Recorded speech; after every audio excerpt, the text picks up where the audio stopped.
We have this idea that in NLP, that no matter how much history you have, no matter what the context, you always need to earn the right to influence, because the context is always different. And people open up to being influenced when they feel heard, when they feel like you've met them where they are. And you go to the doctor and you're like, oh, I have this issue. And he's like, here, take this. You're maybe going to take it, right? But if the doctor's like, oh, tell me more. When did it start? What have you tried? Interesting. Okay. And like when you take these kinds of things, what happens? I know someone in this situation. I've had this. Would you be open to trying this for a little bit? You're much more likely to do it. They met you where you are. They earn the right to influence. Josh Davis, thanks for joining me on the podcast today. My pleasure to be here. Thanks for having me. You founded the Science-Based Leadership Institute, and you happen to be a master NLP practitioner. Is that correct? That's correct. We've had many guests, I think, over the years mention a little bit about NLP, and I think if I'm getting it right, Neurolinguistic Programming. Neurolinguistic Programming. I don't feel like I've ever retained enough to be able to understand what it is, or definitely not to explain, obviously not even to say the words right. So maybe you could give us the NLP 101, or really give me the NLP 101 to refresh and let us know maybe what led you to be interested in that in the first place. That would be perfect, actually, because I think there are a lot of people who have heard vaguely of NLP. Maybe they know a little bit about it, or maybe they don't even know about it, but they think they know what it is. There's just all these different, and so this is something that I actually grew up around. My parents were some of the first people who were trainers in it, and I have studied it myself for the last 26 years. I've been teaching it for many years. I spent the last couple of years with my co-author really digging into how do you make it accessible and explain what it is and the value and make it easy to use. So the thing is, I have seen what you can do with NLP, and I feel like we need to democratize it and let people know about it. So doing the NLP 101 is exactly what I want to do with as many people as I can. So big picture, the problem that we're solving, if you want to call it a problem, but like the use, right, is that there's many times in our lives when we want to make a change and we struggle to make that change. And so it's kind of like, well, is there something that could actually help us move that along more quickly and in a more lasting way? Or sometimes we want to help someone else, not make someone else change, you can't, but help someone else change. When they want to change, how could you do that? Help them get there more quickly and in a lasting way. And I would say this, most people have the experience of there's some change in your life. Maybe it's like you want to lose weight, or you want to start eating differently, or you want to change something about your relationships, or spend more time with friends or with your family, right? Or maybe it's a work thing. It's like, I really want to finally take that risk and start my own business, or, I want to stand up for myself more, or whatever it may be, right? And we don't. And you just like year after year after year, and it could be a whole lifetime. You know people like that who have not made the change in their whole lifetime, and it irks them, and they're resigned to it, whatever it may be, right? Whatever that change is. And then every one of us has had a change where we're kind of working at it, we're chipping away, and it's hard work, and we're not really making progress. Like, oh, I know I need to do public speaking more, and I force myself to do it because I have to, because otherwise I can't actually, get the job I want, right? Or something like that. So I'm not comfortable with it. I'm not thriving in it. It's not like I'm really getting the most out of it, but I find a way to chip away. And then other times, though, we've had changes where every one of us, I would bet, has had times where there's something that you had a conversation with a friend maybe about how to think about what your kid's doing, and you changed in an instant and forever. Am I right? You've had experiences like that? I mean, I've definitely had. They're usually triggered by some process that I've maybe consciously began, but I've definitely had. Right, something happened though that flipped a switch. It's not like that was the only thing you ever did, but something happened, and then suddenly, and I've had moments where I went from hating writing to loving writing in the course of a week, and like it really was a dramatic shift. I've had other things where I worked at longer, like, getting to the shape I want to be in, the flexibility. But there kept being these moments when I would really take on a whole new approach to it, or it became easier because I wasn't fighting the same internal battle. And Yeah, so these kinds of things can happen. And the question is, what's different? What is it? Do we know anything about what's different? And so now this is where NLP comes in. The name Neurolinguistic Programming is probably not worth even getting into, because I don't think it's really that useful of a name, because you have to explain it every time and nobody can remember it. So let's just say NLP. I'm happy to get into it if somebody wants to. There is logic behind it.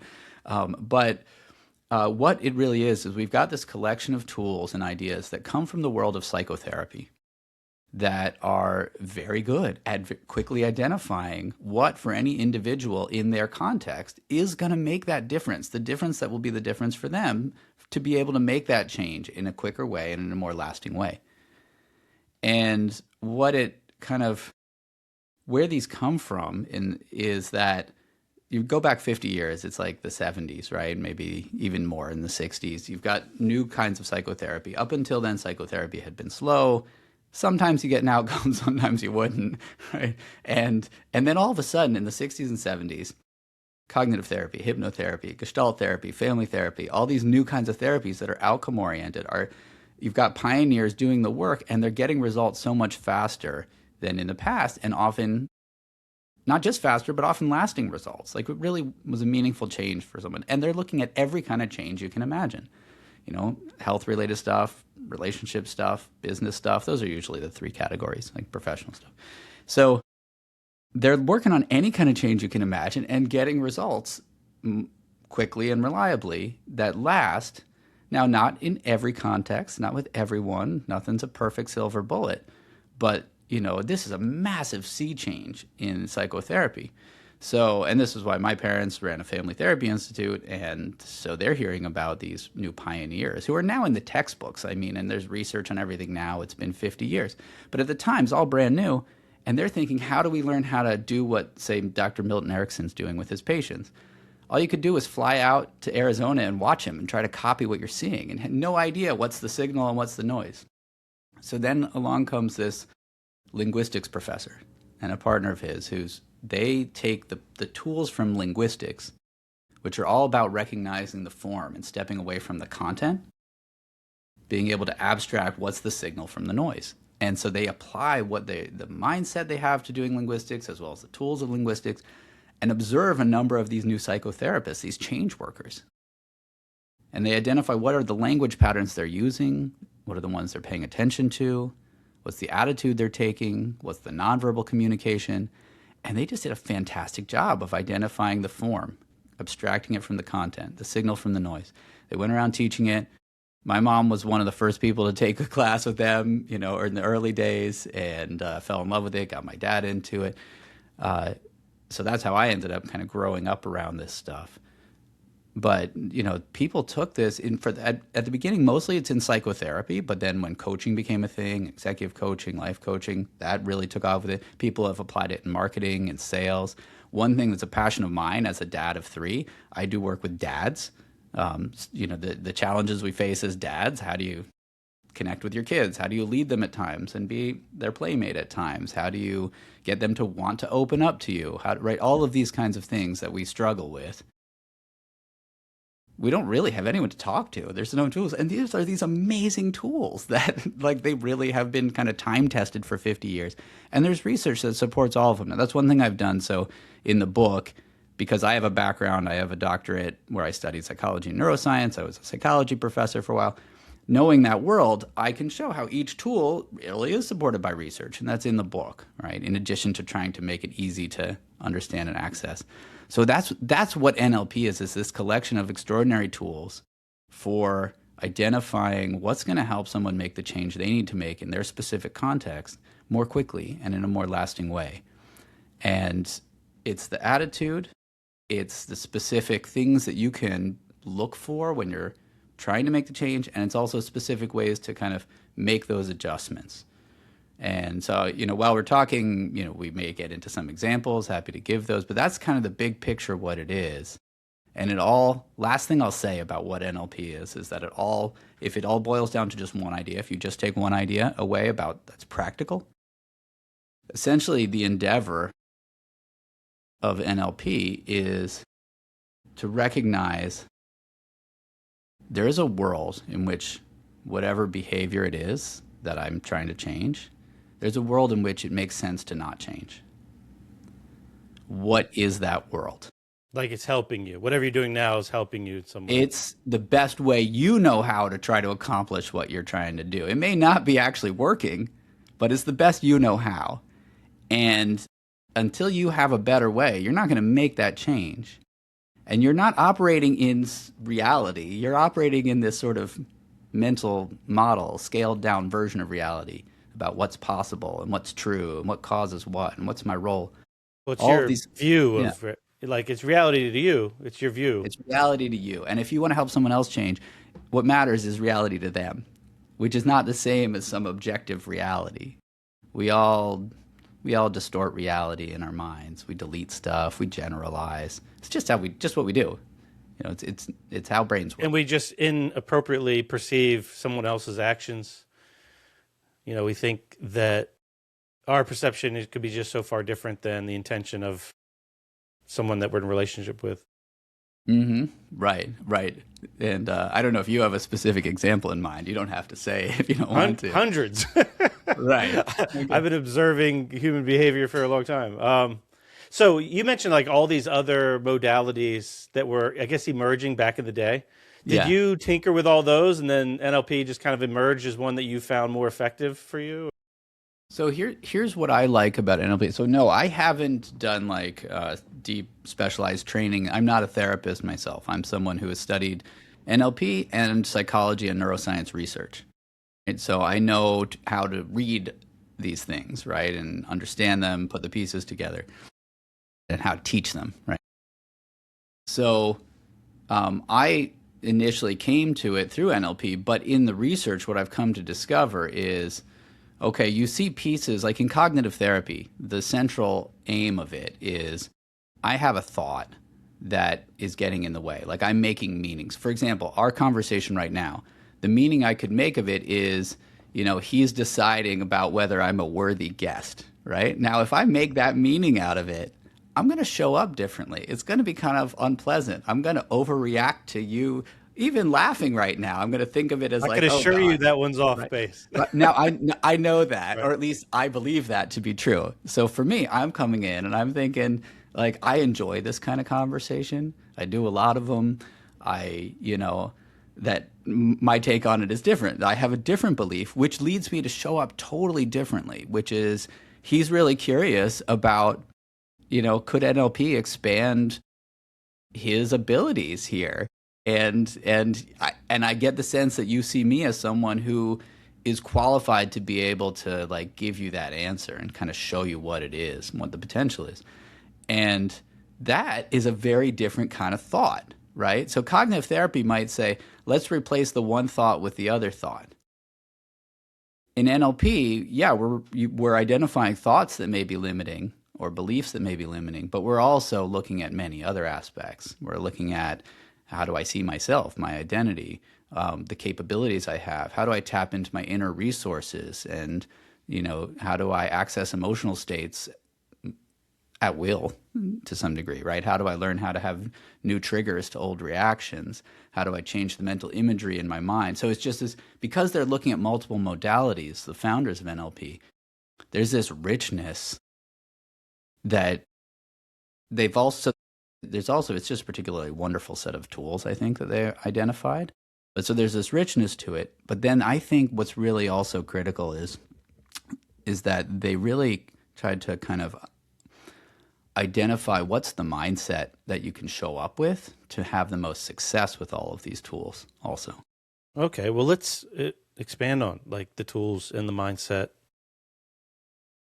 I guess the context you need to use the tools maybe. I mean, you mentioned, I guess you have a passion around helping with dads because you're a dad of 3, and I guess you take the act of dadding pretty seriously. I do.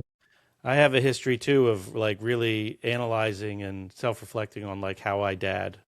Uh-huh. With that comes a lot of suffering because I'm always feel like I'm failing every like third Always. step. Uh-huh.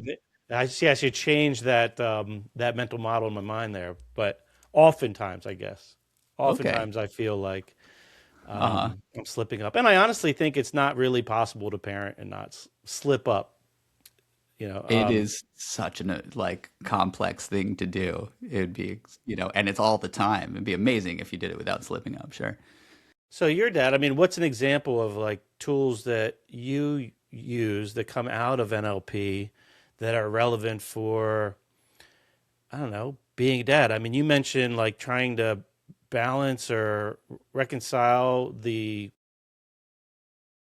like on one side being a leader to your kids, I guess, and another side being like a playmate with your kid. I think you worded it like Hmm. having fun, being a friend, and that's a weird push and pull or tug of war that I think parents deal with, like how to set boundaries so that you're some way getting along with your kid and also inspiring them to do the things that you think are valuable for them, as opposed to like telling them to do the things you want them to do or whatever. Yeah. Yeah. And there's so many things that you can do for this challenge, which is why it's a challenge I love to kind of put out there, because I think many of us struggle with it. And then how do you do it? And so I want to give people kind of like one easy thing that you can all just kind of take away, right? And then, but also point to how many different things you can do, because there's this idea in NLP, there's no failure, only feedback. Just the idea of failure just doesn't even exist. We're always trying stuff. You always do the best you know how, given your mental model and given the situation at the time and your resources. And so then you get some feedback. What happened? Let me try a different path, right? And that takes a little work to keep reminding yourself of that. But I find that people can remind themselves of that most of the time, right? Not all the time, but a lot of the time. And you can get back to it essentially. But so with that attitude, you can keep trying different things. So depending on the context, so I had, I frequently am in the situation where I need to get my kids to do homework, right? They're young still, so it's not like they're adult kids where it's like, well, I really wish you would, choose to go to a, graduate school or something, but I can't make you do that. It's more about like, for me, they're 10, 7, and 3. So it's like, let's say it's needing to get them to do their homework and they're reaching out kind of saying like craving some kind of connection though. Maybe we haven't had it for days. Not long ago I was just traveling for a bit and got back, right? So we haven't had that any kind of playful connection in over a week. And here I am coming back and I need to kind of put the hammer down and say like, hey, get to work, right? You've got an assignment due tomorrow. And it's one of the things that I know to do from NLP is that instead of just trying to say, well, this is what has to happen, I'm going to use my power, I'm going to try to like make it happen, make you focus on getting to work, is I'm able to first take the step of saying like, whoa, in my mind, I'm telling myself, he needs to get his homework done. Needs to? Okay, wait a second. What would happen if he didn't? Okay, maybe it'd be kind of annoying, right? Maybe we'd have a conversation with the teacher. Maybe the teacher would actually say, hey, you know what?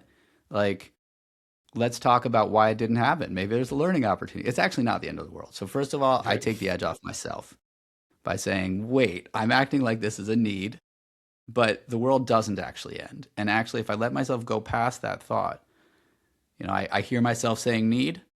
Let me go past that thought. What would actually happen if, right? So that's like when we say need, a lot of times there's a limiting belief there. So that's one thing I catch. Then the next thing, so then I kind of become a little bit more centered, a little bit more present. And then the next thing is I'm aware I really want to play. And he really wants to play. And there's this homework. Okay. So I let myself kind of be mindful with this, be present with it, right? I do want those things. I'm okay with that. I'm just noticing what's going on. And that's an important thing too in NLP. Let me just be curious about what's going on in my mind and what's going on in his mind. Because when I understand those things, then I understand. And then here's the third thing that you can really do. And this is, we have this idea that in NLP, that no matter how much history you have, no matter what the context, you always need to earn the right to influence. Because the context is always different. And people open up to being influenced when they feel heard, when they feel like you've met them where they are. You know, you go to the doctor and you're like, oh, I have this issue. And he's like, here, take this. You're maybe going to take it, right? But if the doctor's like, oh, tell me more. When did it start? What have you tried? Interesting. Okay. And like, when you take these kinds of things, what happens? I know someone in this situation. I've had this. Would you be open to trying this for a little bit? You're much more likely to do it. Big difference. They met you where you are. They earned the right to influence. They showed you they understand your particular context and your particular, maybe even feelings, thoughts, right? They've asked about them. And so I do that. So I start with him and I'm just like, he's in this play mode. So let me get into a play mode and join him there, even if it's just for 10 seconds. And then when we're in that mode, I'm like, all right, come on. Right? You have homework to do, right? People should do their homework and get it done on time, right? You know, I'm not even like telling him what to do. I'm just like pointing out the obvious. But I'm helping to like think about, but also he might say no. I'm like, oh, okay, now we know what we need to talk about. But if he says yes, I'm like, okay, I'm getting you, right? And it's just like, all right, so what do you need to do? Well, I have to do this, and I'm like, oh, you've got in your head this giant list of things. And you're trying to figure out, how do I do it all at once? That's impossible. Now I'm understanding the world in which it makes sense to not do homework. Right? So the things I'm doing there, I notice, am I thinking there's a need here? And then I'm thinking, let me join him where he is, meet him where he is. And then I'm thinking, what's the world in which it makes sense? And if I'm doing those things, I'm probably going to find a way. And in fact, that happens multiple times a week, right? He's not always in that mode. It's not always the same homework, but then we find what the thing is that because I'm there, he's ready to listen to me. I've earned his trust. He knows I actually am capable of solving the problem. Then I understand the problem better. And we know what to start playing with, the difference that'll make the difference. In this particular case, it's okay. So too many things, you can't do them all at once. Right. Okay. So we need to do them in order. So there were like two steps there, though, because you had your own limiting belief before you could get to understand his world. Is that necessary? Is that necessary, or can you just go? It's not. It's not necessary. It helped. I happened to notice it.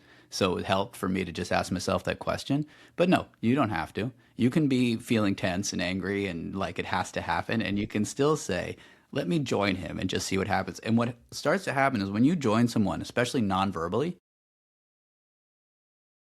there's this like communication of, I respect your world and I get it. And you also change your own physiology, and that starts to activate different thoughts. Like it's this one complex system. Like you can change your physiology and that'll change how you feel and how you think, or you can change how you think and that'll change just how the you act feel. of trying to see it from their side, just the act of doing that is going to change all kinds of things. Just believing that there is a reason and they're not just being difficult, that there is a reason where it is in that particular world, it makes sense to be stuck or to be avoiding whatever they're avoiding. Yeah, that makes sense. I mean, we're always, doing what we can in any moment based on whatever we can do. We're not intentionally trying to like ruin our lives or whatever. There's always something, there's always got to be a reason while whatever we're doing is helping us survive as we think we need to. It makes sense. I mean, what if you reminded yourself of that next time you feel embarrassed about something? Yeah, it would probably dissolve the embarrassment easier. Yeah, dissolve. Yeah. I think that's the common experience, would dissolve. Yeah, it's interesting because you still have that step one, like you mentioned, you having first being able to question, like, is it really, like, what's the big deal if he misses the homework or whatever?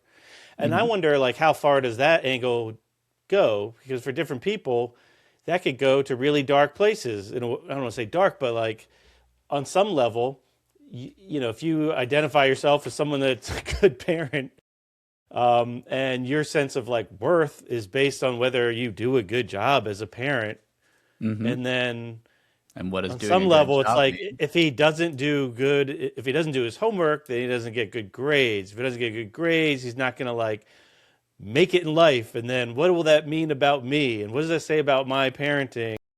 And then I'm not good enough. Like if he doesn't do his homework, then Yeah. I'm not good enough or worthy of, existence or love of whatever. I mean, there's a lot of potential things you have to kind of hurdle and make sense of in your mind that gives you, I guess, an advantage to go to step two of like, getting down on one knee, looking him in the eye and be like, oh yeah, let's play for a minute or whatever. And That's right. And so I think what you're describing is a mental model, meaning a collection of beliefs and thoughts and identity and capabilities that is like beautifully designed for ensuring that you don't play and you just get mad until they do the work, right? right. And I've been there sometimes. It's but also I'm not there a lot of the time. So it is possible to not stay there, even if that's what you've been. One of the things you can learn to do is to unpack what is this mental model I'm showing up? What is this reality that I'm operating within? And you can learn what things to look for. So you mentioned identity here. I'm not a good parent, right? You mentioned consequences. They won't get into college, right? And more consequences. They won't have a good job. You mentioned like an equivalence belief. That means I'm not a good parent, right? And so if all of that is what I'm thinking when I go in as a like, yeah, I'm gonna make sure that homework happens no matter what and no matter how mean I have to be and no matter, right? And I'm definitely gonna sacrifice playing for that homework tonight if that's the reality I'm living within.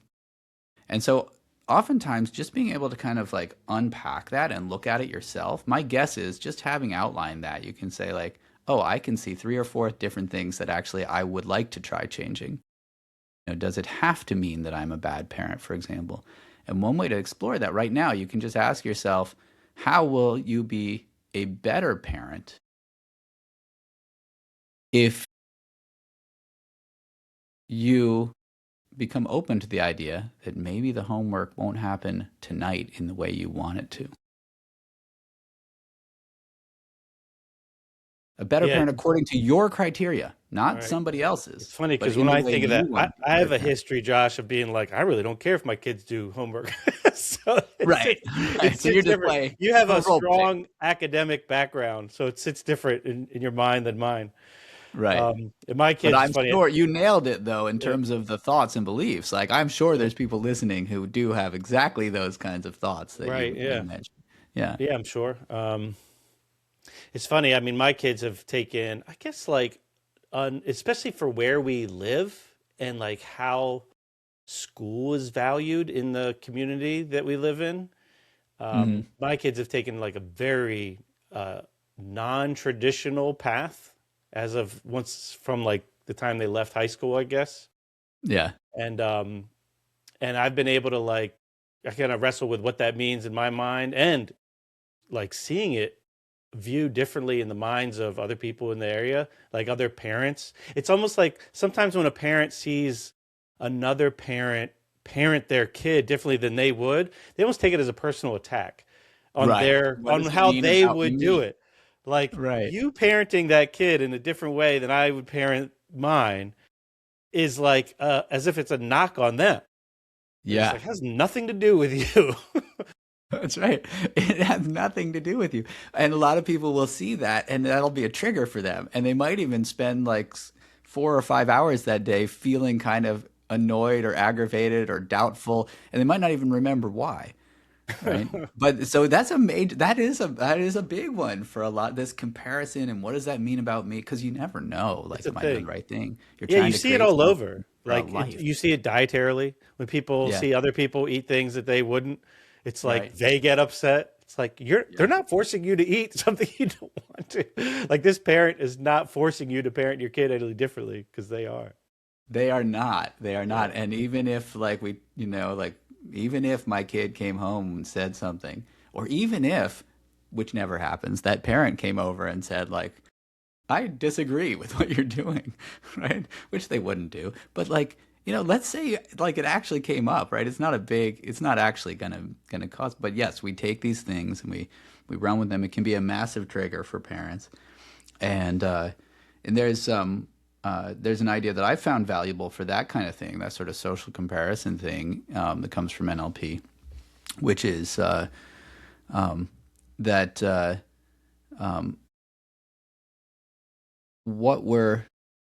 we often kind of go through life. There's this phrase that one of the NLP founders used frequently: disappointment takes adequate planning. So for me to be disappointed with myself, I have to have been expecting that something else would happen, right? And so somehow I've worked up this equation in my mind that my self-worth depends on what this other parent thinks, right?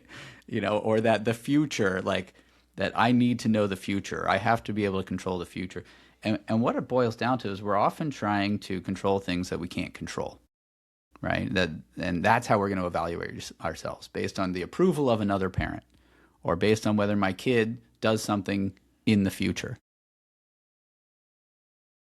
And those are not in our control, right? So it's insanity to have your feelings and your self-worth and be based on that.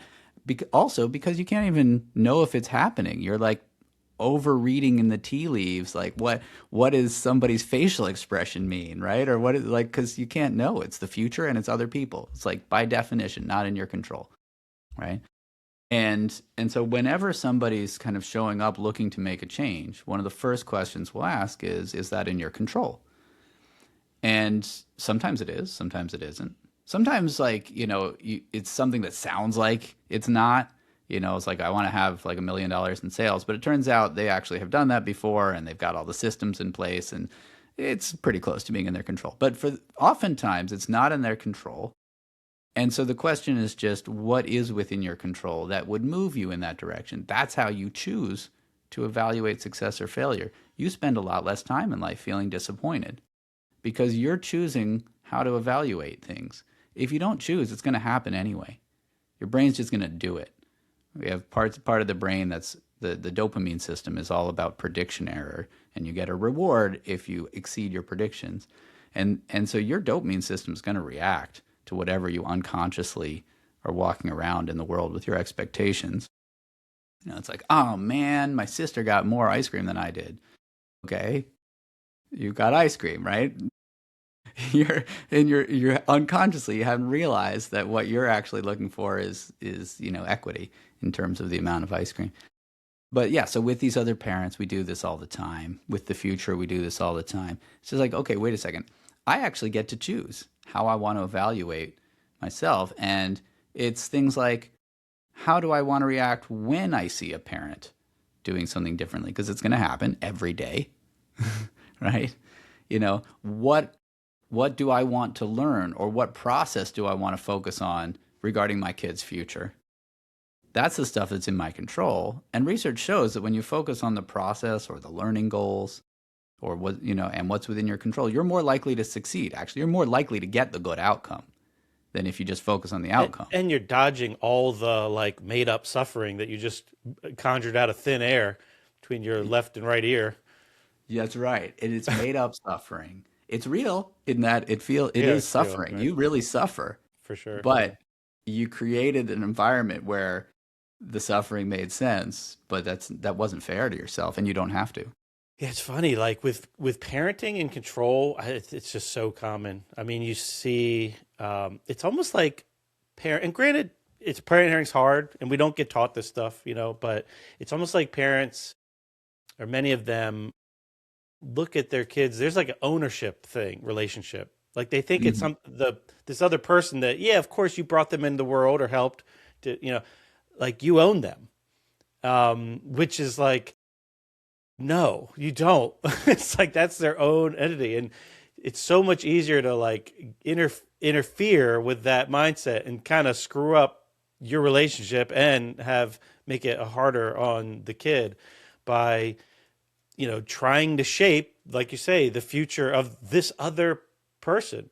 I mean, I remember going through a lot as my kids were like, I guess, teenage years, getting ready. You see them going out the door around the corner and kind of wrestling with a lot of like, did I do enough? Did I instill them with enough tools, with enough love, and to be successful out there for whatever that means for them, and try to detach what I think is successful for them to what is actually successful for them.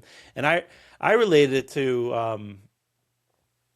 to archery. And have you ever practiced any archery or? As a kid in camp, actually, Okay. there was archery, and when I look back on it, I was like, that's weird. We used to fire rifles and shoot bows and arrows. Like, It was that was just common out back of then, nowhere. yeah. It was fun, but I like.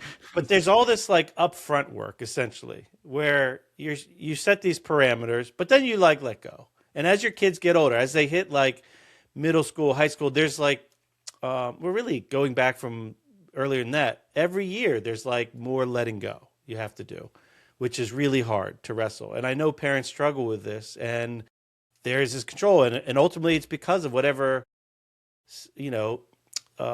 limiting beliefs I guess they have, or insecurities about themselves that make them cling to that control. But like the best you could do is set up the parameters, give them love, give them food, give them shelter, whatever, and then let go. And then it's really hard. And one thing I noticed, I thought of one day when I was out practicing like target practice, is when the arrow leaves the bow, it's never like a straight line, but it's always self-correcting. Like the bow will go offline on the first part of after it launches. It like goes away from the target. Yeah, because like gravity's affecting it, goes up and then it'll come back down. And there's like this bending, and the arrow, I mean, there's physics involved where I guess the back of the arrow is going faster than the front of the arrow as it launches, which bends the arrow. So there's like this flex.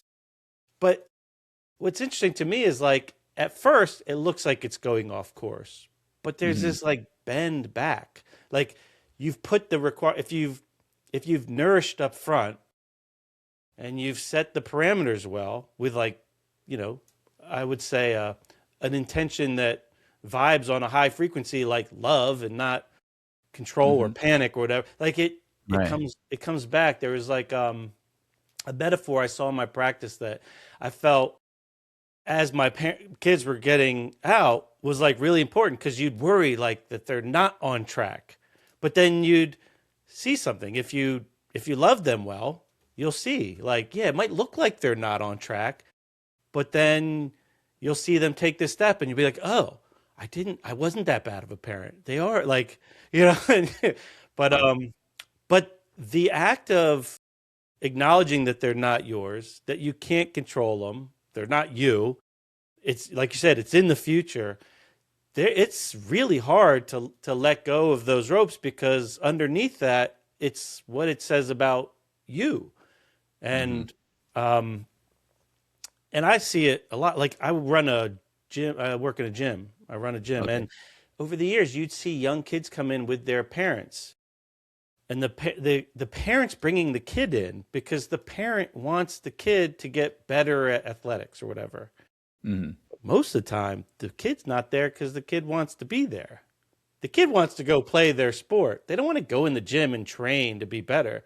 It's this idea that the parent has so that the kid could better, so they could get the scholarship or whatever. And it's a toxic situation between the parent and the kid, because the kid's not there. The kid hasn't even posed the question of like whether it's something important to them to do. But it's that control. It's like the parent trying to mold the kid. Right. Maybe because they almost made it in athletics as they were a kid, or they want to see them follow their footsteps, or they have the dreams of the scholarship or the payday. But it's a dangerous, slippery slope for a parent. And I could see it's fucking easy to fall into it because you're trying to help. You're trying to help. There is a positive intent. This is another one of these components of like the mindset. Every behavior has a positive intention behind it. So the parent, they might be acting this way and not really thinking about what the kid wants, and it's creating this toxic, but the parent is trying to help. And, you might be thinking the kid's not going to just discover this idea. My kid's not going to find a way to just sign up for Kung Fu without me. I have to introduce it. And they might not like it at first, right? But I see the value, and I like the way this particular instructor really connects with the kids. And, so like, how do I give them that and give them enough chance to try something and also stay open to the fact that it's them? And it was like, how do I ignite a desire, that they may not have been there, but then stay open to it. And so it is this balance. And I think I think for a lot of parents, it does come back to this identity stuff where it's like, what does it say about me if I haven't given them this, or if I haven't been willing to push a little bit, sometimes because they don't always know what's best. They're still growing. They don't know about so many opportunities. Sometimes just hard work itself is a practice, right? And so that's something. And so what I would say is, the more you can recognize what you're taking it to mean about yourself, the more you can step back and say, okay, wait a second, what is it I'm really trying to accomplish here? I'm trying to have this belief about who I am, or this identity of myself as a parent. Okay, once you're in touch with that, then it's easier to do something like exploring the idea, okay, how is letting go and trusting that, knowing I actually am not going to be able to control what they like, what they invest their time in, so forth. How is that going to enable me to have more influence over what they do? How is that going to enable me to be the parent that did push at times when I needed to push, right? And it actually opens doors. It opens doors to be able to do that, to be able to have that influence, because it comes back to this idea that we got to earn the right to influence. Even if it's your kid, if you want them to continue to come back to you and be open to your influence throughout your life, just you keep doing this, and you can mess up and then recover also.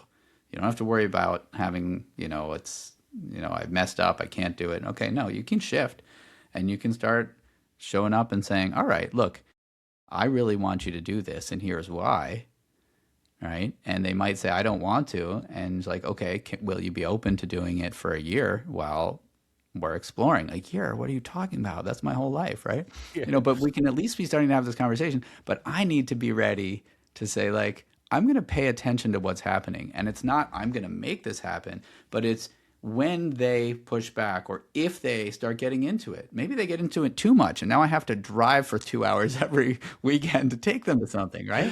Or maybe they don't get into it, and I have to think about, okay, what will I do at that point? How will I know that I've pushed enough to give them a chance to be making a thoughtful decision?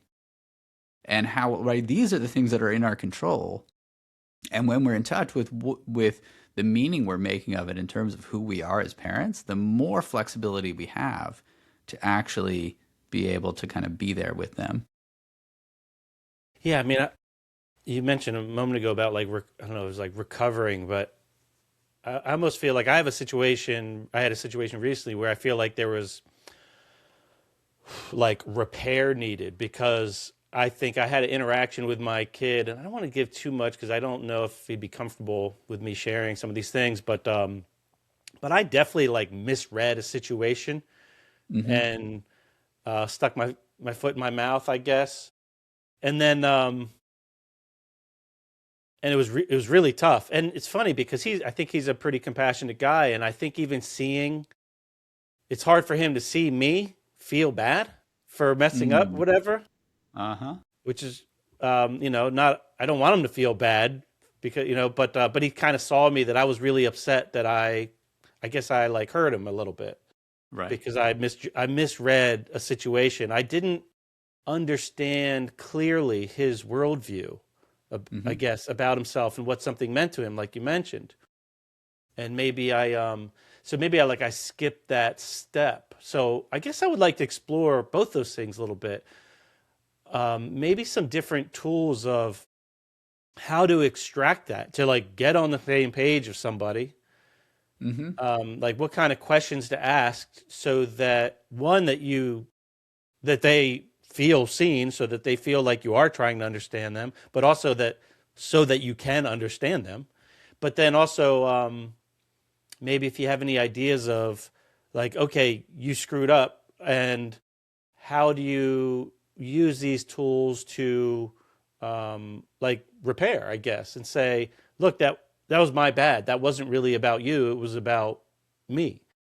And does that make sense?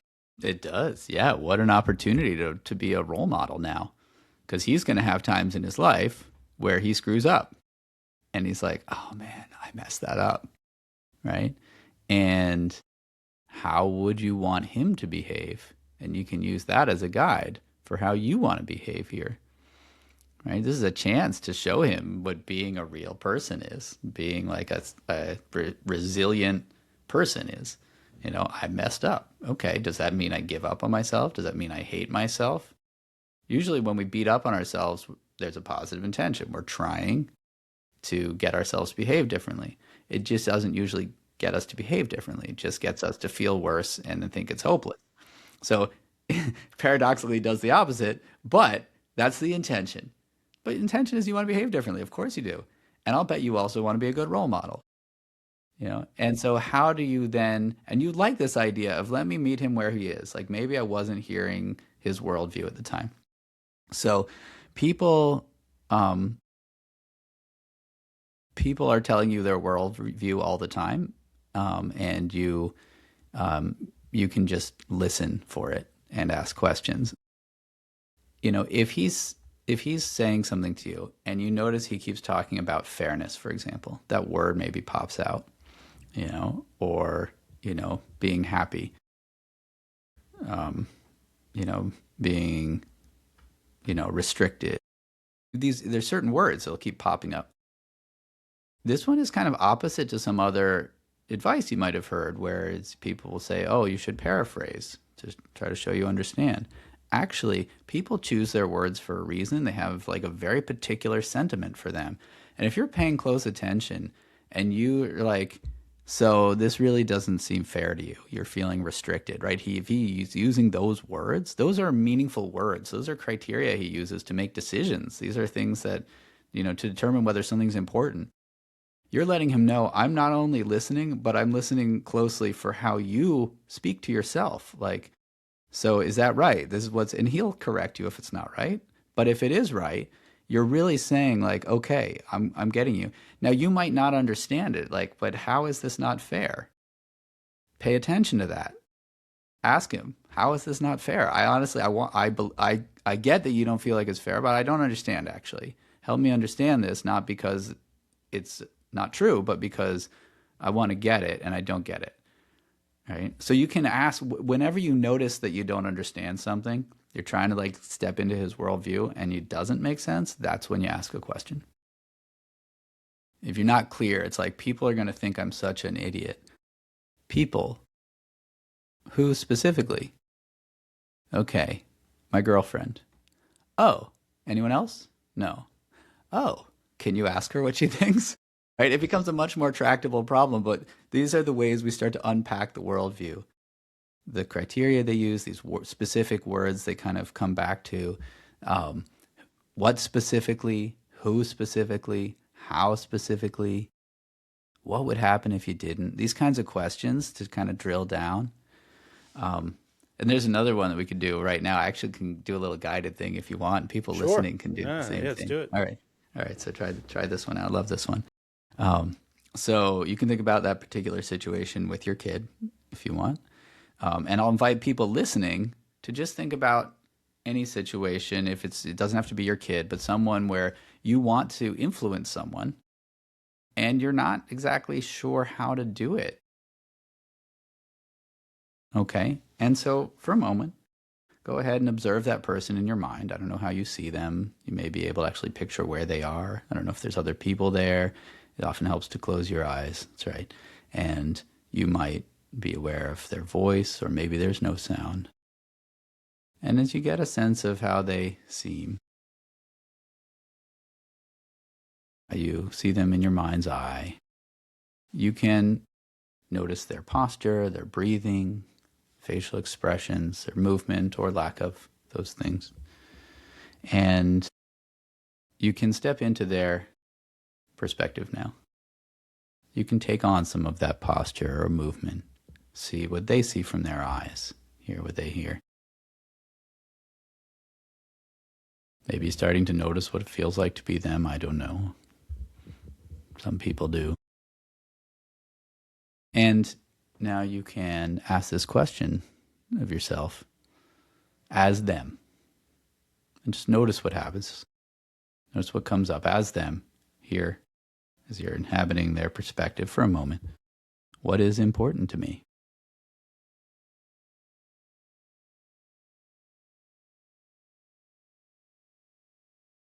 And important, maybe it's because there is obligations or people who are pressing on you. Maybe it's things that you want. Maybe it's things that you need. Maybe it's things you should do. Whatever it is, what is important to me?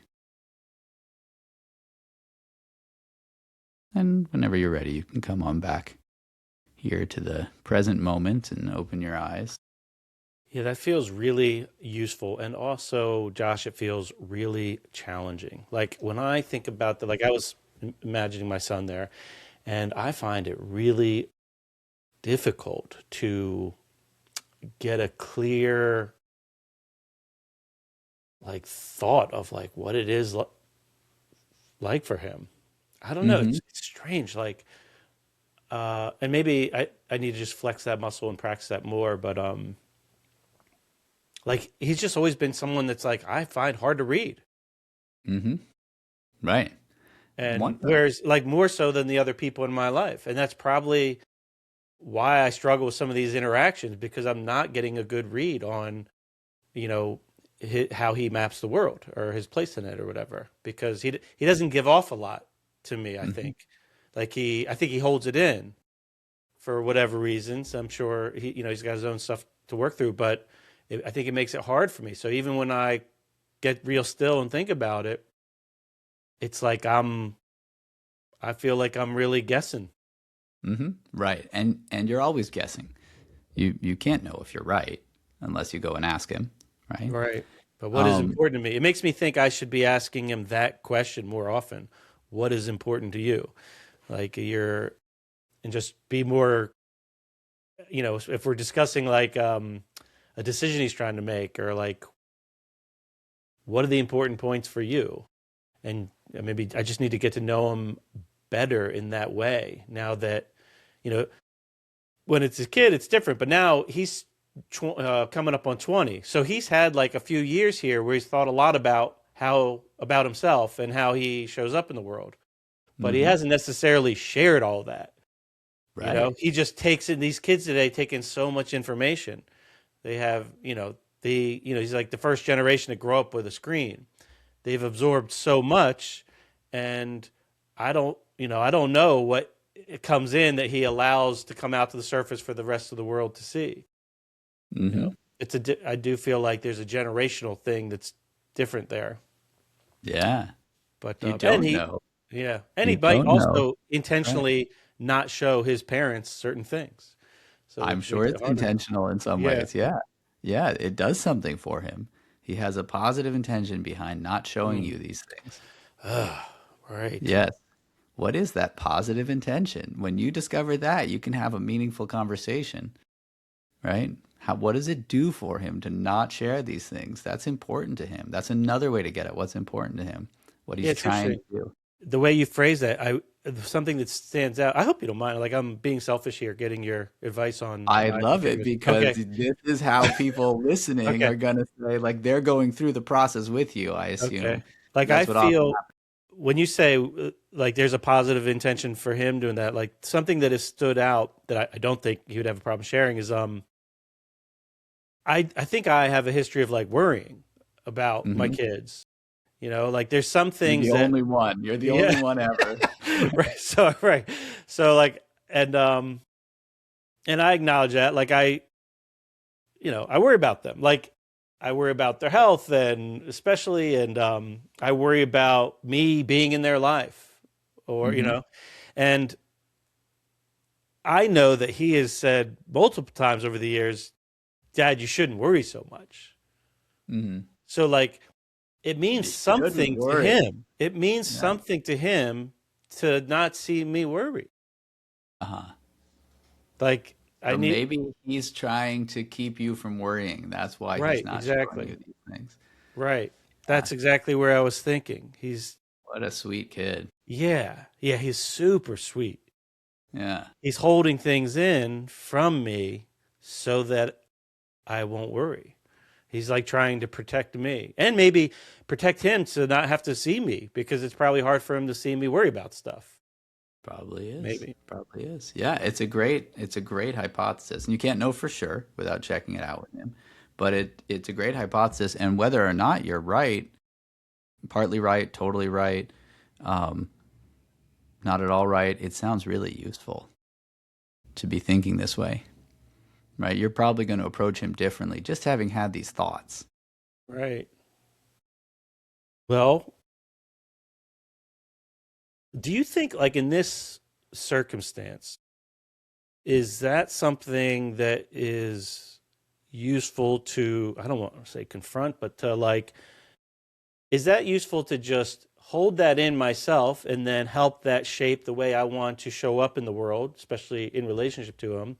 Or do you think it's useful to ask him and like, Mm. hey, I had this thought, I was having this conversation where, you've mentioned over the years how much, you think I shouldn't worry and let stuff go. And like, I've mentioned that sometimes you hold stuff in and it's hard to get a read on you.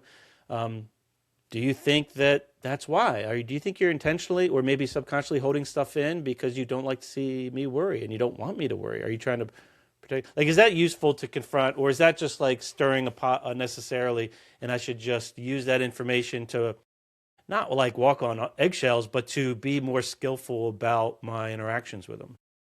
Mm-hmm. Right. Yeah. Well, I think I encourage you to think of it as an experiment. So no matter what you do, you can think of it as, let me see what happens if I approach it by not saying anything and just trying to change something and see what happens and see how long I'd want that to go and how I'd know whether something's happening. Or let me do the other experiment, right? Or maybe there's even a third, and you don't even have to know how you'll tweak these things down the line. But for me, framing these things as an experiment is something that makes it much easier to just jump into it. And so, here I An think experiment that leads to feedback and not a failure, basically. exactly feedback. Oh, okay, that didn't work, or that actually made him close off more, or that, or now I'm really confused, right? Okay, great. What are you confused about? Let's find out. So here you identified, you said, the experience for you was it's hard for me to actually get a read on him. And that looked like, correct me if I'm wrong, but it looked like an aha. Like, I really don't know. You were like sort of more ready to accept, I really don't know what he's thinking.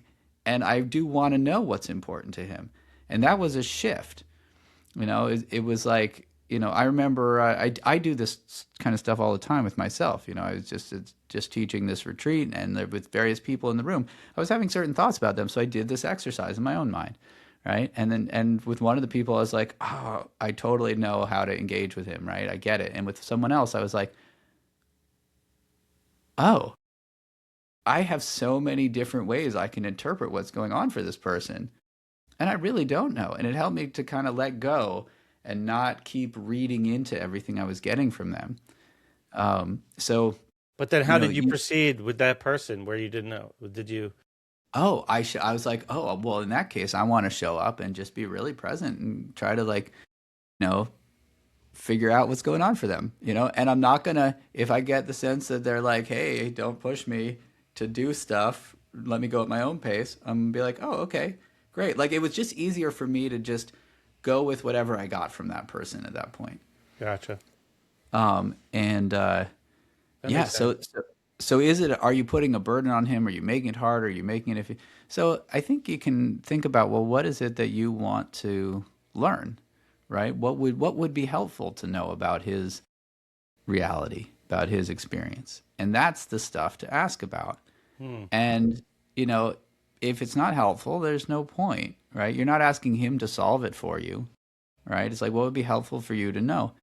There's another part of this kind of mindset that I mentioned that helps NLP work, which is this belief that the meaning of the communication is the response you get.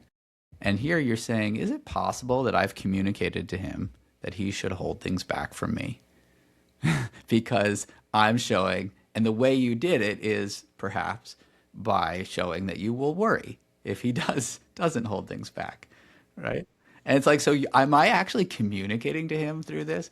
And what do I, how can I shift that? What can I, it's like, okay, How do I so, not worry? well, That's a tough one. How do I well, not so show him? how do I not worry is something you can change. You actually can change that, but you will worry sometimes. But it's like, what do you want to do when you worry? Or how do you want to voice that or not voice that? How do you want to communicate it to him? What do you want him to do with your worry? Right? These are all things that you could, there's many directions you can go to, just depending on what fits with for you and your reality. Right? That's a really interesting stuff there. So, circling back to what I had, I guess, second part of that question, if you don't mind, Mm-hmm. like you recognize that you, like, I don't want to say misplayed your hand, but you like botched it and you triggered them. What's like an entry point into like repairing that? Mm-hmm. Yeah. So you can't control when or whether they're going to come back, but usually with kids, you get so many chances, right? Right. Because they want it, and you want it, right? So um, it may be longer than you want. You know, I wouldn't set up a time frame in your mind so that you feel disappointed if it doesn't happen, right? It's the kind of thing where it's useful to say like, okay, I can't control the timeline on this. I can control the process, though. I can control what I do, what's important to me, what I want to communicate. And I think, you know, for me, when I mess up, which happens regularly, I like to kind of go in and point it out and say, like, hey, here's what I did and I didn't like it. Um, you know, I in depending on the kid, I might say like, how did you take that? Was that a problem? Did you even notice? Right? Or I might say more like, I imagine you felt like this when I did it. Right? Is that true? Right? So that'd be depending on the kid, like how much I need to kind of like walk them down the line and just get some yes or no's, or how much I can have an open-ended question, right? But yeah, like I just kind of like, hey, here's what my reality. I did something I didn't like. It didn't meet my values, right? And I don't like that. And I think it's important to, address that and apologize. Um, how did it land for you? Like, what happened in your experience? I've been wondering if, sometimes when you tell me stuff, I worry about it, and that's annoying for you. to to then have me worry. Is that your experience? Like that'd be the kind of way I might go about it. That's a good idea. Yeah, there's a lot of gems in here. I appreciate it, Josh. Man, being a dad is hard. Like, Dadding yeah, is like, it's for real, It's not for the faint-hearted if you want to do it yeah, well. Yeah. yeah. But it's What is also well? awesome. What is well? You know? What is well, yeah, it's true. Yeah. It's just not the same for everyone. I don't make assumptions that like everybody wants to, have tons of time with their kids. Some of them are just like, no, I love the fact that like I get to feel like a man and I'm making good money, and like when I see my kids, I want to have like an hour of like a great experience, and then I'm gone again for a couple of days. Like I'm not making, what is well for you, fine. But when you're connecting, how are you connecting? Are you achieving your goals, your aims? Are you raising your kids the way you want to? For me, I love spending a lot of time with them. And I find that that's kind of like, that seems to be more common these days. That there's dads want to like do it all. Yeah, I love getting time. I mean, now that my kids have moved out, it's hard. Like I miss them a lot. And this recent example where I feel like I really kind of botched it because I didn't clearly understand, where he was. It was after flying out to Texas to where my daughter is, flying him out from Colorado where he lives to meet there to get this like rare time, all four of us together. And it was like, oh, and I fucked it up. You know, like this, it was like everything was going great. And then How'd you like do that? I misread how he felt. Like I said, I must have just misread the way he was mapping the world about something. And I said something that really triggered him. And then I felt terrible. And it like really put, I would say like a cloud over the whole trip, but like the last bit, it was tough. And honestly, like he bugged out a little early. I don't know if that was why, but or if it was to like get back in time to pick up another day of snowboarding, but he booked an earlier flight out. And I was like, oh, we just like lost the family breakfast together because of that. You know, we only have so little time. And then I felt bad for all the effects like that. Mm-hmm. And then he's gone. So it's like I Right. can't even, then I'm missing the time to like repair Even and like talk clean about all that up. Where Right. where it's not even in person anymore. He's, you know, back 1,500 miles away, and it's so it was really challenging. And like when I talked to him since then, like it doesn't seem like he holds any grudges or whatever, but it's also like, is he really showing me how he, Mhm. you know, is he Right. really, 'cause, you know, I think he would prefer to just move on and sweep under the rug, and maybe that's better for what it is. Like maybe I make Well, it to be a and bigger deal than that's it what is. he's putting out there. On some level, you're picking that up. He would Right, like to just move on. That's right. the relationship he'd like to have. That would make him want to spend more time with you if you could just move on, right? Perhaps, right? That's at least what you're saying. Like, that's the vibe you're picking up, right? And so, like, what would that look like in terms of you actually hanging out the way you want, right? Yeah, Is well, I there, think I could handle that. I mean, I think we've had a little verbal repairing where we can move on. I guess there's part of me that worries that like, is there underlying like, did I, you know, I don't know, is there? would it be okay for you to start experimenting with different ways Yeah, of dealing with it each time you worry over the next week? yeah, it's a good question. It would be okay if I could figure out how to do that. And I guess like to circle back with some of the ideas in the beginning that you alluded to and that I touched on is like underlying all this is more of an insecurity about myself or some story about myself, some limiting belief that I have about me that is making me want to repair this a certain way or making me want to have the closure that makes me feel like it's Hmm. all good. So I'm sure I have to ask myself some of those questions of what's really underlying it Right. for me. And does it change at all if you feel like you get to ask yourself some of those questions? Is Mm. that any different from I have to? Oh, like just the energy of the question. Yeah. Yeah. Yeah. Does it take you somewhere different? Yeah. I get to,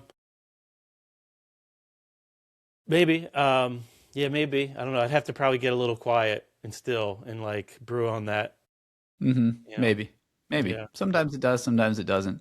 Those words like have to and should, those are modes of operating. It indicates a relationship you have to the task. And a lot of times it's like a heavy kind of relationship. Not always. Sometimes it's just a way of talking. But it's worth at least experimenting with. You know, how am I going into this mental task? Am I doing it as like okay, I have to make myself do this? Or it's like, hey, wait a second. I'm going to go play in a different space right now. You know, and you're going to come up with different things. Right. Well, Josh, I feel like you gave me a little coaching session here, and I do Awesome. much appreciate it. Obviously, you have some wise ideas around using these strategies and tools in the context of like parenting and at least dadding. Are there other areas that you feel are like either niches that you work on or things that are just like really common that people use these for their benefit? Yeah. Well, you know, in terms of, so I'll answer both of those niches and common areas. So, one is that people have taken NLP and applied it, you know, so therapy, coaching, but also marketing, sales, and whatnot. You probably heard of Tony Robbins. You know, he's using NLP. He Okay. said early on, this is some of the most powerful stuff I know that I've come across, right? And and you don't have to be like him. I think he's high energy and positive all the time and things like Right. It's you a don't little have to be intense like for him. me. I think that's him, right? I Right. think that's him. That's not NLP, but the tools are amazing, and he seems to be very successful, and he seems to be someone who actually enjoys his life and his family and has close bonds and also accomplishes a lot, right? So personally applying it and the stuff he works. So this is just to give people an idea of someone they know of, right? Who's doing this. So people have applied this in many areas. I obviously like applying it with dads. That's a space I'm really loving being in right now. But the other niche for me is small business owners. And a lot of them are dads, right? So there is overlap. But so these are people who are running their own business, or they're in the kind of leadership of one of these businesses, and they're trying to figure out. It's like there's so much self-development that has to happen, because it's just like, how am I going to confront these risks? Or I have these skills, but how do I know what to change and what not to change? And now I'm going to go and be this other kind of person that I never really thought of myself as. Or do I have to give up on the things that are fun? And it's just like when you're constantly trying to change how you operate and what you do and what you think you're capable of, you know, there's just a lot of work, right? So you're constantly moving into a different level of performance. So that's a space that I find myself in a lot, is some of these people who are doing it. They're also trying to guide others to do things. They're trying to influence people to invest. They're trying to influence people to work differently, to understand what they're doing while they're moving quickly. So they don't really even have the time. I haven't even figured out sometimes what they need to get people to Right. do. Just Yeah, get them I've to do tried it. to. I've It's definitely, I a think, tough failed spot. as a small business owner. I think I failed there many times over the years too, where I hadn't, as you say, earned the right to influence, because Hmm. I didn't know how to explore at all, like how what I would say was really affecting, like how what I would do or say would be heard differently than my Hmm. intention, and try to Yeah. close that gap between like intention and perception, I guess. Um, and yeah, like we own a Pilates studio now too that has like a lot of employees, and there's so much dynamics between all the different personalities, and you know where I could see these ideas would be really useful and helpful, I could also see it be really challenging to nourish these ideas within each individual relationship that is within a small business, where there's you know a very small number of people at the top, and then you need to connect with all these other people, and they're all different, and they all Hmm. have different needs, and they all have different maps of the world, as you say, of how what they think is going on. So um, I can see that being really challenging. And it's funny too. Also, as a small business owner, I feel like the I don't want to say flaws, but the things that aren't not my strengths in general, like in my life and my house and this, are the same not my strengths in the business. If you saw how organized like my closets are, or lack of unorganized they are, well, if you open up the in the gym, like the closet door there, yeah, it's the same thing. Like it looks all nice on the inside. I've curated it, but then like behind the doors, it's like, what happened here? And it's like, oh yeah, it's the same thing in like Oh, my that's personal interesting. So life. you have the ability to do it when it's the visible stuff. Yeah, It's just like the gym when it's the itself closet. inside is very organized. It's curated. Like Huh. every square footage of the floor is like well used and Right. efficient. But then like it's a mess behind the doors. Like Huh. I'm Right. very unorganized. And Like that if you may saw, like work really well for you, but I just took 2 pages of notes during this interview. Nobody else can read this, but I don't think I could read half of what I just wrote. well, at least you have the recording. Yeah, but it's like there's something there. There's like what did they say? Like how you do anything is how you do everything. Is how you do everything. I've heard that. Yeah. Yeah, yeah. It's a good one. I mean, it's true. It's So true. like There's this. Yeah. yeah, so if you clean up, if you like improve on the, if you I guess, cultivate whatever self development you're trying to in one aspect, whether it's being a dad or being a business. I would think that it has far reaching benefits in all the other relationships, whether it's you or other people or your business or your environment or how you This hold a stuff house. applies everywhere because that's where it Yeah. comes from. It's like these change makers doing change work of every kind all day, every day, right? I mean, that's Right. where this comes from originally.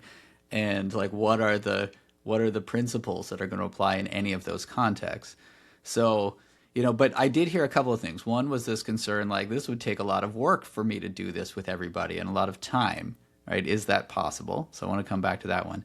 Another one that I want to kind of pick up on was you mentioned you have this great skill to curate when it's going to be visible, and that you don't apply that skill in when it's closed behind closed doors. And in NLP, we would actually then say that that's not a problem, but you have the skill of allowing it to just be thrown in and to be a mess. That's a skill too, Oh, that's a feature, right? not a bug, huh? Exactly. Okay. Anything you do is a skill. There's a strategy to it. There's a set of, a way you show up mentally to make that happen. But if you decide you want to borrow one skill, like you're like, I want to be more messy out in front of everybody. Probably not, but you could. But also the other way, if you're like, I want to curate what's behind closed doors too, you have that ability and you can learn how to learn from yourself and apply it in a different context. And you can also learn how to learn from somebody in the business who does something well and take it on yourself. And so because when you're unpacking the world view of that person, what I sometimes have been calling the mental model, you identify the pieces that you can experiment with yourself. So you're not just understanding it in order to make change, you're also understanding it in case you want to take it on. We call it modeling excellence, either from yourself or from another person. So that's one idea. I'll just plant that as a seed. But then there was this other one about this concern. Would it take time? And there's the classic answer that anyone who's giving you any kind of system would say, which is, well, how is it going to take less time if you go ahead and apply this method, right? And that's true, and that would be true for any useful method.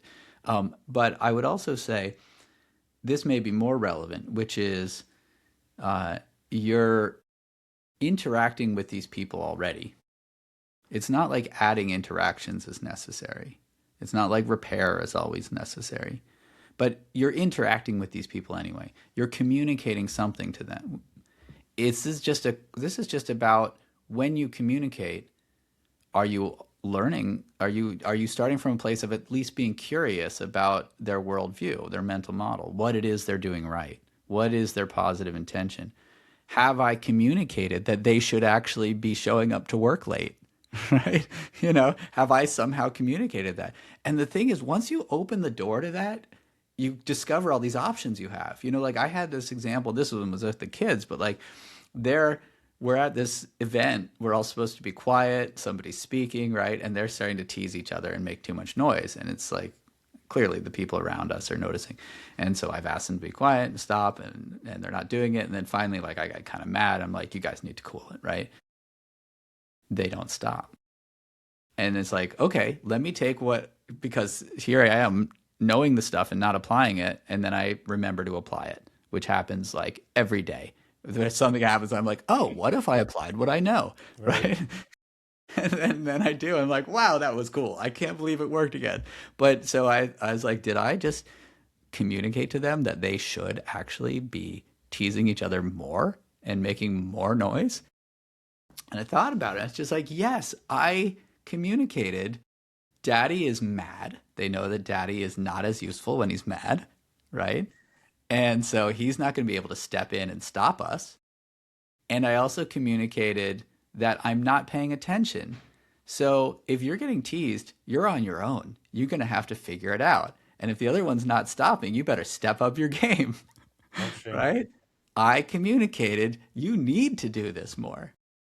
Because they didn't care. They didn't know the context. They didn't really Right. care about what it was. They're good kids. They're totally capable of it if they're there with somebody else and they're, thinking about like, we know how we're supposed to behave.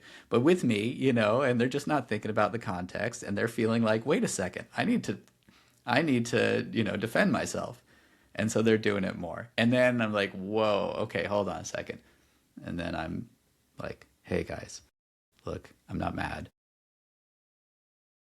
I need you to, I really want to hear this, and I'm concerned. I mean, the people in front of us, they want to hear, don't they? Right? I'm able to address it in a different way. Gotcha. Yeah. Yeah, So that makes sense. you're interacting with these people anyway. It's just a question of what mindset are you showing up with. Right. And curiosity is such a big part of that progress there, I guess. Josh, I really enjoyed this. I want to respect your time. The difference that makes a difference, your book, your best-selling book. What's the best way for people to find it? So the difference that makes the difference, you can find it at any stores. And if you're not in the U.S., there's translations coming. But it's Audible too. If you want to pop by my website, so it's joshdavisphd.com/dads. And so that's I mean, on the main page, you'll find other things to play with too. But for those dads who are interested, there's going to be a free preview coming up. You can come and check it out and get a taste of things, talk to me, see what it's like to have a group of dads that you're in the room with virtually, that is. So come and check that out. Yeah, I mean, you can also learn more about the book there. For some people who may want it, on the website also, there's my co-author made this awesome like ask the book AI thing where you're just, if I'm not available or like we're not available, you can, for coaching, you can ask the book and you get just stuff from the book, and it's pretty great. I use it myself sometimes. Is this just an app that you put on your phone or something? Or it's on the website, so you can find a link to it at joshdavisphd.com. So within the website, there's just yeah. So you plug can in a question and ask AI that has the context you log of your in book. and then you can Right. Yeah. And so that's a really nice thing to do when you're, if you're just like, let me test things out or try this out. But yeah, the book, it's, we've gotten some great reviews. It's a very easy read, even though it's like a lot of rich stuff. But we spent a couple of years trying to figure out how do you make it easy. Every tool has its own chapter, some reflection questions. You just think about them and you're applying the tool. That's as easy as we've tried to make it. Did you read the Audible version? Or? No, I didn't. I wanted to, but they hired an actor to do it. I guess it was like it's a lot of work. The rights for it. Yeah, no, I would have loved to do it. I liked it though. I did listen to it that way. I've read the book a few times myself since publishing it, as well as the audio version, and each time I get new stuff because I didn't invent this stuff. I mean, we just worked on how to teach it, and so I apply it to whatever's going on in my life. Well, sounds good. I'm going to check out. I just finished a couple books, and now I have like a open queue. So I'll plug it in my queue. I appreciate the wise words today, man. Honestly, I feel like it was helpful for me, and the little exercise almost felt like a kind of a hypnotic exercise you put us through. And thanks for that. I think it's a great idea. Yeah, hypnosis had a big influence. Yeah, I should have probably mentioned, if you're driving to like not do that. Right. but I personally found it useful, and it was kind of eye-opening that it was challenging. So it has me, it opens more questions for me. So I look forward to exploring that personally. And so the website is joshdavisphd.com, you said? That's right.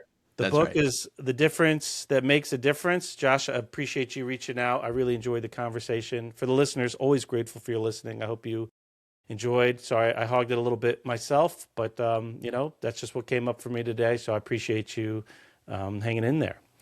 And hopefully our paths will cross again sometime, Josh. I hope so. All right. Take care, everybody.